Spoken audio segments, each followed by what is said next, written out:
সন্মানীয় কৰ্মচাৰীসকল জনাই আছোঁ এটা খুব গুৰুত্বপূৰ্ণ খবৰ যে কেন্দ্ৰীয় চৰকাৰৰ বিত্ত সচিব টি.ভি. সোমনাথ তেখেতে NPS আৰু OPS সম্পৰ্কীয় এটা গুৰুত্বপূৰ্ণ মন্তব্য কৰিছিলে এটা সাক্ষাৎকাৰত। লগতে 8th পে কমিশ্যন যিটো বৰ্তমানলৈকে গঠন কৰা নাই চৰকাৰে, তো সেই সম্পৰ্কেও গুৰুত্বপূৰ্ণ মন্তব্য দাঙি ধৰিছিলে। তো তেওঁ কি কৈছিলে এই ভিডিঅ'টো সম্পূৰ্ণৰূপে চালে আপোনালোকে বুজিব পাৰিব। লগতে যিসকল কৰ্মচাৰীয়ে যিহেতু সকলোৱে বিচাৰে OPSটো ঘূৰি আহক, তো আপোনালোকে কমেণ্টত #OPS বুলি লিখিব। तो बोलो वीडियो तो आरंभ करूँ। एक NPS और OPS को लेके जो पेंशन सिस्टम को कैसे बेहतर किया जाए, FM ने एक हाई लेवल कमेटी बनाई आपकी अध्यक्षता में, और FM ने कहा भी है कि जो स्टाफ एसोसिएशंस हैं, सेंट्रल गवर्नमेंट एम्प्लॉयज फेडरेशंस हैं, उनके साथ बातचीत भी हुई है। मैंने शिव गोपाल मिश्रा जो इसके सेक्रेटरी हैं उनका इंटरव्यू भी इस बारे में किया था बजट से पहले। वो चाहते थे कि इस पर भी कोई संकेत बजट में हो। अच्छा, आप बहुत अच्छे इंटरव्यूअर हैं।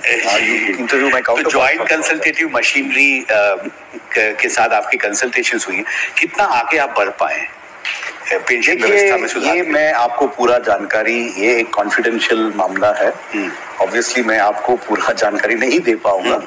इतना कह सकता हूं कि जो पुराना पेंशन प्रक्रिया था, ओल्ड पेंशन स्कीम, उसको दोबारा बहाल करना नामुमकिन है फाइनेंशियली। मैं एज एन ऑफिसर कह रहा हूं, निर्णय तो सरकार लेंगे, बट ये it will not be financially feasible, is my opinion as a finance secretary, that it will B.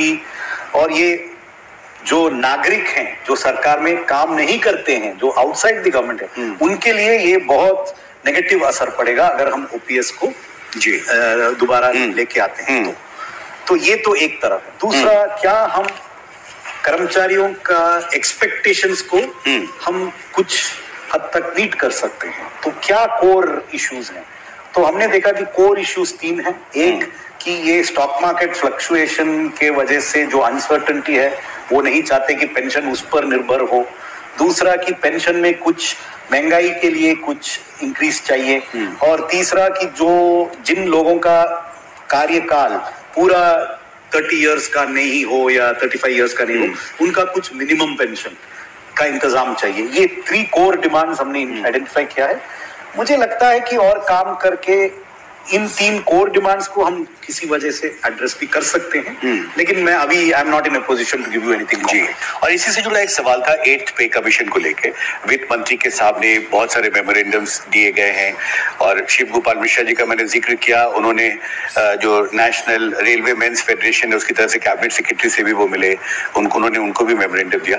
8th पे कमीशन को लेके क्या मुझसे ज्यादा जानकारी आपके पास है? आपकी खुद दे दीजिए सवाल की जवाब भी। नहीं सर, पर उसमें एक आर्गुमेंट था कि 2014 में 28 तारीख को, शायद 28 जनवरी 28 फरवरी को। देखिए, 2014 में जो हुआ वो अनयूजुअल था। इसका पीरियड 1 जनवरी 2026 से है, हम 24 में है। ओके, उस टाइम वो प्री इलेक्शन बजट में अनाउंस किया गया था, लेकिन वो नॉर्मल डेट नहीं है। और एक आखिरी सवाल सर,